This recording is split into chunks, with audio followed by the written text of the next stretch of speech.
कैसे शैतान आपकी लाइफ में काम करता है? क्योंकि उसके पास अथॉरिटी नहीं है आपकी लाइफ में काम करने की। क्यों यीशु मसीह शैतान को बोलते थे शैतान भाग, और वो भागता था। बैठ जा, वो बैठता था। चल भाग, वो भागता था। क्यों? High moral principle. अगर आप शैतान से लड़ना चाहते हैं, आपको हाई मॉरल लाइफ जीनी होगी।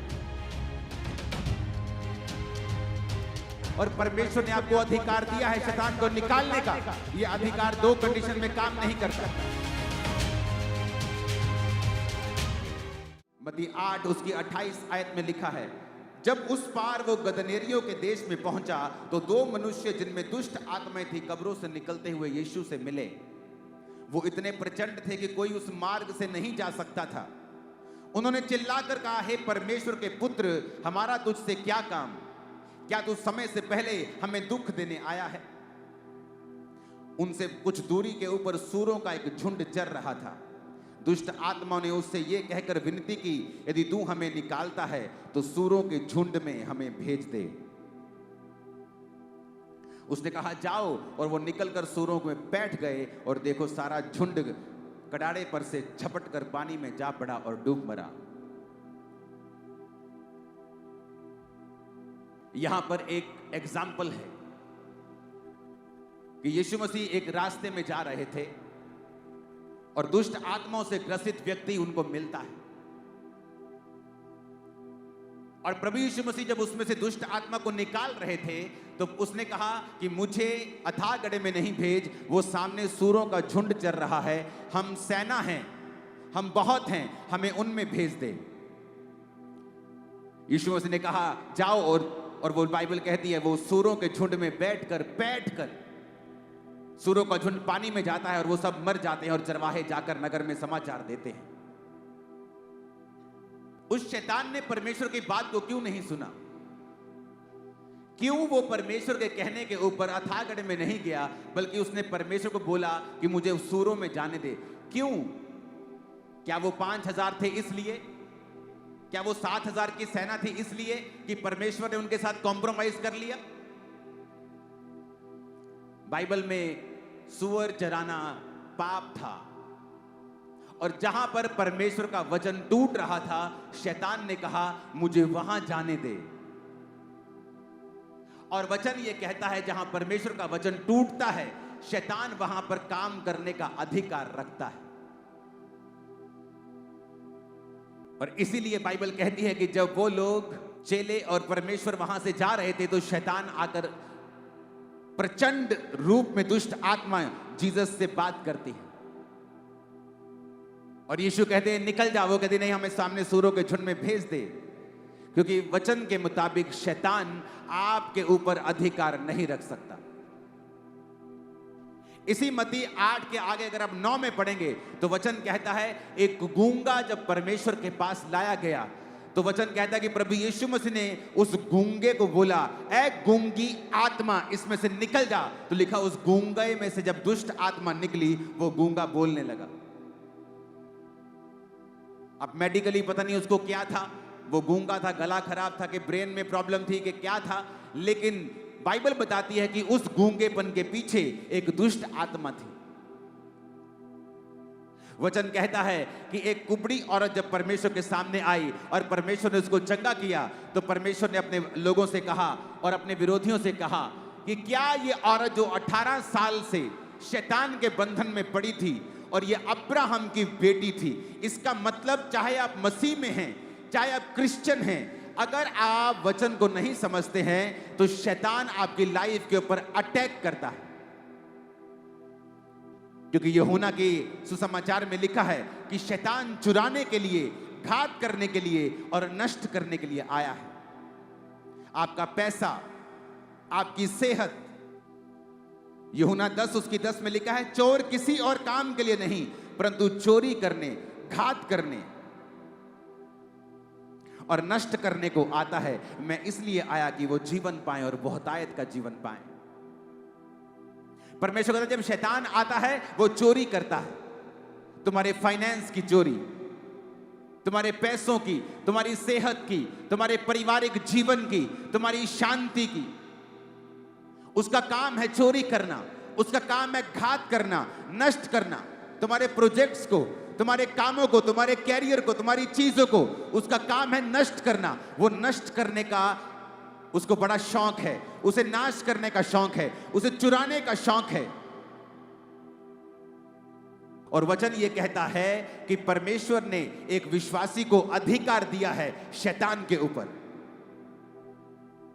लेकिन आज जब शैतान आपकी लाइफ में काम करता है, उसका कारण यह है कि हम परमेश्वर के वचन को कहीं ना कहीं तोड़ रहे हैं। जहां वचन टूटता है, शैतान के पास लीगल राइट है आपकी लाइफ में काम करने का। चाहे आप क्रिश्चियन हैं, चाहे आप मसीह हैं, चर्च जाते हैं, अगर आप वचन को तोड़ रहे हैं तो शैतान के पास अधिकार है आपकी लाइफ में घुसने का। उसने, यीशु मसीह ने नहीं कहा नहीं तू सूरों में नहीं जा सकता। शैतान के कहने का मतलब था जहां पे वचन ब्रेक हो रहा है मुझे वहां जाने दे, और परमेश्वर ने भी उसे जाने से रोका नहीं। आज बहुत सारे विश्वासी बीमारियों से जूझते हैं, तंगी से जूझते हैं, डिमोनिक अटैक्स, शैतान के अटैक से जूझते हैं, और वो कभी ये जानने की कोशिश नहीं करते वचन में से कि ऐसा हमारी जिंदगी में क्यों हो रहा है। कईयों का तो परमेश्वर एक नहीं है, वो हर जगह जाते हैं, हर जगह वो नाम के मसीही हैं। फिर वो सोचते हैं कि शैतान उन पे अटैक क्यों कर रहा है, बीमारी उन पे अटैक क्यों कर रही है, क्योंकि बाइबल कहती है तू अपने पिता, अपने परमेश्वर के सामने झुक और उसी की उपासना कर। वहां पे शैतान को परमेश्वर ने रोका नहीं। परमेश्वर ने कहा जा जहां तू जाना चाहता है, और बाइबल कहती है सूरों के झुंड में वो गया और उसने उन सबको मार दिया। कैसे शैतान आपकी लाइफ में काम करता है? क्योंकि उसके पास अथॉरिटी नहीं है आपकी लाइफ में काम करने की। इसलिए वचन कहता है वो टेम्पटेशन के साथ, परीक्षा के साथ आपकी लाइफ में आता है। उसे पता है आपकी लाइफ में किस चीज की कमी है।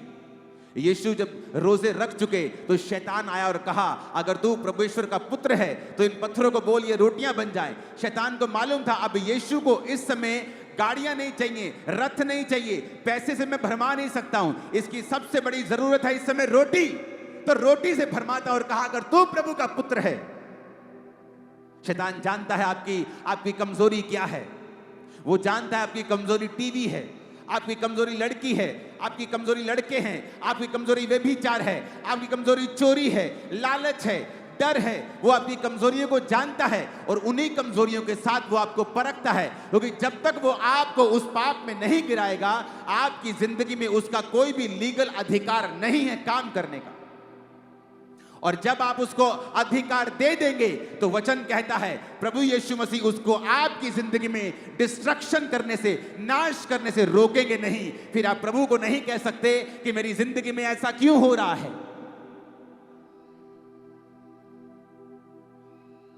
फिर आप नहीं कह सकते प्रभु ये मेरी लाइफ में क्यों हुआ, क्योंकि वचन कहता है, प्रभु ने कह दिया है मेरे बेटे मेरी बेटी शैतान नाश करने, घात करने, चोरी करने के लिए आया है, पर वो तेरी जिंदगी में काम नहीं कर सकता अगर तू उसको काम करने का मौका ना दे। तो वो टेम्पटेशन से आता है, परीक्षा से आता है। वो जानता है तुम्हारी कमजोरी क्या है, वो जानता है फोन तुम्हारी कमजोरी है, वो तुम्हें फोन पे इंटरटेनमेंट में लगा के रखेगा ताकि पाप के साथ रखे और प्रभु से दूर रखे। वो जानता है तुम्हारी कमजोरी क्या है, पैसा तुम्हारी कमजोरी है, पावर तुम्हारी कमजोरी है, कोई व्यभिचार तुम्हारी कमजोरी है, डर तुम्हारी कमजोरी है। वो सब जानता है। वो सालों पुराना शैतान, इब्लीस, वो सांप, वो जानता है तुम्हारी कमजोरी क्या है। वो झूठ बोलता है। वचन कहता है यूहन्ना 8 उसकी 44 आयत में वो झूठा है। वो आपसे झूठी बातें कहता है, आपके विश्वास को हिलाता है, हर बात को आपके विश्वास के खिलाफ वो इस्तेमाल करता है। क्यों? ताकि आपको परमेश्वर से दूर ले जाए, क्योंकि जब तक आप प्रभु से दूर नहीं जाएंगे वो आपकी लाइफ के ऊपर अटैक नहीं कर सकता है। जब तक आप परमेश्वर के वचन से दूर नहीं होंगे तब तक वो आपकी लाइफ के ऊपर अटैक नहीं कर सकता है।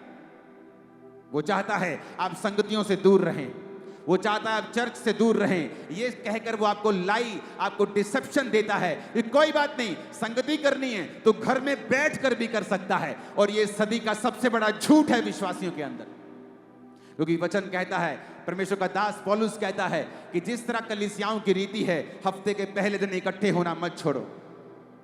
पहले हम शनिवार को इकट्ठा हुआ करते थे, सब्त के दिन। यीशु मसीह के जन्म के बाद फिर संडे को लोग इकट्ठा होने लगे। वो आपको डर से भरमाता है, आपको ओप्रेस करता है, डर आपको देता है, डराने की कोशिश करता है।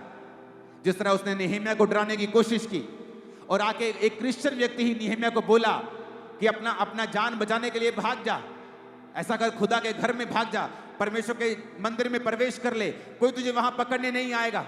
वो जानता था कि वहां होलीएस्ट होली में, परम पवित्र और पवित्र स्थान में सिर्फ याजक जा सकते हैं और कोई नहीं जा सकता। अगर मैं वहां जाऊंगा तो मैं दोषी ठहरूंगा और जो मैं काम करने के लिए आया हूं वो नहीं कर पाऊंगा। शैतान आपको डर से भरमाता है, वो आपको परीक्षाएं देता है, आपकी कमजोरियों से भरमाता है, पाप देता है, सुंदरता से, पैसों से, पावर से, डिस्ट्रैक्शन से वो आपको कहीं ना कहीं गिराने की कोशिश करता है, क्योंकि वो आपकी जिंदगियों से चुराना चाहता है, घात करना चाहता है और नष्ट करना चाहता है। जब शैतान एंटर करता है तब दवाइयां काम नहीं करती। मेडिकल साइंस खुदा ने बनाई है, बहुत बड़े बड़े कैंसर के डॉक्टर होली स्पिरिट पाए हुए क्रिश्चियन हैं। तो ये नहीं कि डॉक्टर्स जो हैं उनके पास जाना विश्वास की कमी को दर्शाता है, नहीं, डॉक्टर्स खुदा ने ठहराए हैं। लेकिन जब शैतान लाइफ में काम कर रहा हो तब दवाइयां काम नहीं करती हैं, हेल्पर काम नहीं कर पाते हैं, आपकी सब की हुई मेहनत काम नहीं कर पाती है, क्योंकि वहां पर शैतान खड़ा है और परमेश्वर ने आपको अधिकार दिया है शैतान को निकालने का। लेकिन वो अधिकार उन लोगों के काम में आता है जिन्होंने परमेश्वर के साथ मेल मिलाप कर लिया है, जो अपने बाड़े को तोड़ते नहीं, जो वचन का बाड़ा परमेश्वर ने आपके लिए ठहराया है, जो उसको ब्रेक नहीं करते हैं। वचन की अथॉरिटी उन लोगों के लिए लिखा, जो परम प्रधान के छाया स्थान में बैठा रहेगा। जो कंडीशन है, जो व्यक्ति उसके छाया स्थान में होगा। छाया स्थान मतलब यशब, मतलब उसकी मर्जी के नीचे। आप व्यभिचार में अगर हैं तो आप उसके छाए हुए स्थान में नहीं बैठे हैं। अगर आपके 10 परमेश्वर हैं, आप उसके छाए स्थान में नहीं हैं। लिखा, जो उसके छाए हुए स्थान में बैठा रहेगा वो सर्वशक्तिमान की छाया में ठिकाना पाएगा, जिसका मतलब है डिफेंस। परमेश्वर उसको अपना डिफेंस देगा, अपने दूत देगा, परमेश्वर का डिफेंस उसके साथ होगा। जो सर्वशक्तिमान की प्रेजेंस में, उसकी छाया में, उसकी यशब में, उसकी छाया में यशब है, बैठा हुआ है, जो बैठ गया है, जो हिला नहीं है, जो हिला नहीं है डिस्ट्रैक्शन से, पाप से, क्योंकि जैसे ही आप पाप करते हैं आप उसके छाए स्थान से बाहर निकल जाते हैं। लेकिन मेरा डिफेंस उन लोगों के लिए है जो मेरे छाए स्थान में बैठे हुए हैं।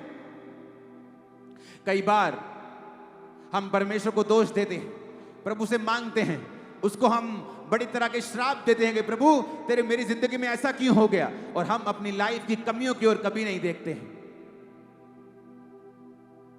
अपनी प्रार्थना की जिंदगी की ओर कभी नहीं देखते हैं। लेकिन हम चाहते हैं हमारी लाइफ में काम हो, शैतान हमारी लाइफ में काम ना करे। आप उसको जब भी डाल के शैतान को आप उसको हग करके डांट नहीं सकते हैं। एक तरफ अपने पापों के कारण आपने उसको हक किया हुआ है, शैतान को जब भी डाली हुई है, और दूसरी तरफ कहते हो out in Jesus name, out. और वो भी कंफ्यूज है बेचारा कि इसने एक तो मेरे को पकड़ा हुआ है और दूसरा मेरे को आउट आउट कह रहा है। ये एक काम कर ले तो या तो मुझे आउट बोल दे, तो या तो मेरी जफ्फी छोड़ दे मुझे। एक तरफ मेरे को जफ्फी डाली है, दूसरी तरफ मेरे को आउट कह रहा है। परमेश्वर ने आपको अधिकार दिए हैं।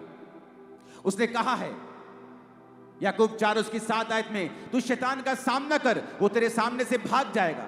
लेकिन किनको? जो वचन के अधीन रहने वाले लोग हैं। लूका 10:17-19 में परमेश्वर ने कहा है, देखो मैंने तुम्हें सांपों और बिच्छुओं को रौंदने का अधिकार दिया है, किसी वस्तु से तुम्हें कुछ भी हानि नहीं होगी। इसका मतलब परमेश्वर ने मुझे अधिकार दिया है, आपको अधिकार दिया है।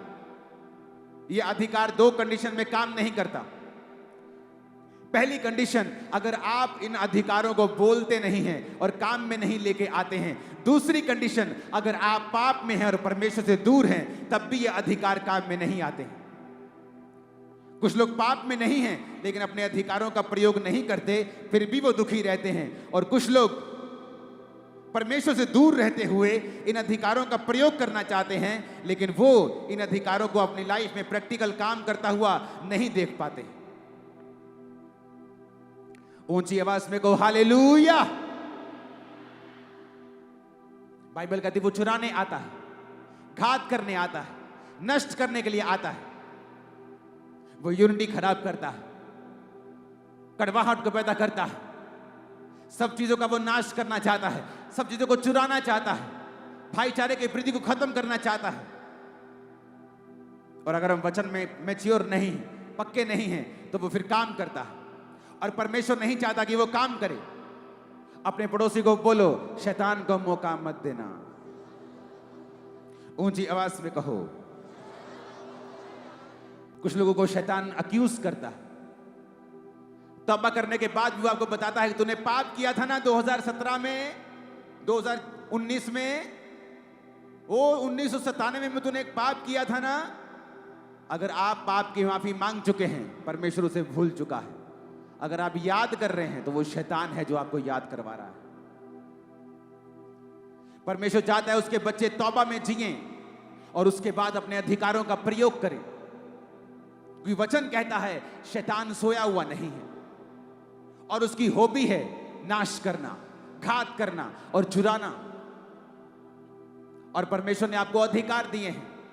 अगर आप तौबा में हैं, आप परमेश्वर के साथ प्रार्थना में हैं, वफादार हैं, तो कहता फिर अपने अधिकारों का प्रयोग कर। परमेश्वर को मत बोल परमेश्वर मुझे छुड़ाता क्यों नहीं, उस शैतान को बोल तुम्हारी जिंदगी को छोड़ के वो जाए। उसे कमांड कर, हो पास्टर जी मेरे लिए प्रार्थना करें, मेरी फैमिली में बहुत जादू टोना है, हम क्रिश्चियन हैं लेकिन बहुत सी दुख है हमारी लाइफ में। दो कामों को चेक करना है, क्या तुम प्रभु के साथ वफादार हो, चर्च जाते हो, प्रार्थना करते हो, टाइट देते हो, पवित्रताई में हो, और उसके बाद क्या अपने अधिकारों को अपने मुंह से बोलते हो? क्या शैतान को कमांड करते हो? क्या उसको बोल के कहते हो तेरा मेरे जीवन में कोई अधिकार नहीं है, निकल मेरे पेट से, निकल मेरी टांगों से, निकल मेरी आंखों से, निकल। तो वो निकलेगा, वो जाएगा, उसको जाना होगा। वो पावर समझता है, वो अधिकारों को समझता है। आपके शब्दों में असीम पावर है। आप अपनी लाइफ को चेंज कर सकते हैं, अपने परिवार की लाइफ को चेंज कर सकते हैं। आमीन हो जाए। आशीष आपकी है चर्च। ऊंची आवाज में कहो हालेलुया। अपने पड़ोसी को बोल तू शैतान के ऊपर फतह पाए रख, क्योंकि तेरे अधिकार में है उस पर फतह पाना। आमीन। इफिसियों 6 उसकी 10 से 18 आयत में लिखा है, इसीलिए प्रभु में और उसकी शक्ति के प्रभाव में बलवंत बनो। इसमें आप नोटिस करेंगे कि वचन आपसे कह रहा है बलवंत बनो, बनो। वो ये नहीं कह रहा प्रभु तुम्हें बलवंत करेगा, वो कह रहा है प्रभु में और उसकी शक्ति के प्रभाव में बलवंत बनो। इसका मतलब यह है कि परमेश्वर ने आपके ऊपर जिम्मेवारी डाली है कि आप खुद अपने आप को स्पिरिचुअली बलवान करें। कैसे? तो वचन हमें खाली नहीं छोड़ता, आगे यह भी बताता है वचन की हमें कैसे बलवान होना है। कहता परमेश्वर के सारे हथियार बांध लो कि तुम शैतान की युक्तियों के सामने खड़े रह सको। कहता क्योंकि हमारा यह मल्ल युद्ध लहू और मांस से नहीं, प्रधानों, अधिकारियों, इस संसार के अंधकार के हाकिमों से और उस दुष्टता की आत्मिक सेनाओं से है जो आकाश में है। कहता परमेश्वर के सारे हथियार बांध लो कि तुम बुरे दिनों का सामना कर सको और सब कुछ पूरा करके स्थिर रह सको। सत्य से अपनी कमर को कस लो। अगर आप प्रेरित पत्रस को पढ़ेंगे तो वो बताता है कि तुम्हारी मसीह में जो कमर है वो तुम्हारी बुद्धि है। तो जब वो कह रहा है कि सच्चाई से अपनी कमर कसनी है, वो कह रहा है कि सच्चाई से अपने दिमाग को भर लेना है। यानी वचन पढ़ना है और वचन को पढ़ते रहना है और सुनते रहना है, क्योंकि मसीह में तुम्हारी जो कमर है वो तुम्हारी बुद्धि है और सच्चाई परमेश्वर का वचन है। जब भी शैतान आप पे अटैक करना चाहेगा, सबसे पहले वो आपके दिमाग के ऊपर अटैक करेगा, आपकी सोचों के ऊपर अटैक करेगा। अगर वहां पे आपकी सच्चाई आपने भरी हुई नहीं है, तब आप बहक जाएंगे। सत्य से अपनी कमर कसकर और धार्मिकता की झिलम को पहनना है। धार्मिकता की झिलम, वचन कहता है कि तू धार्मिकता के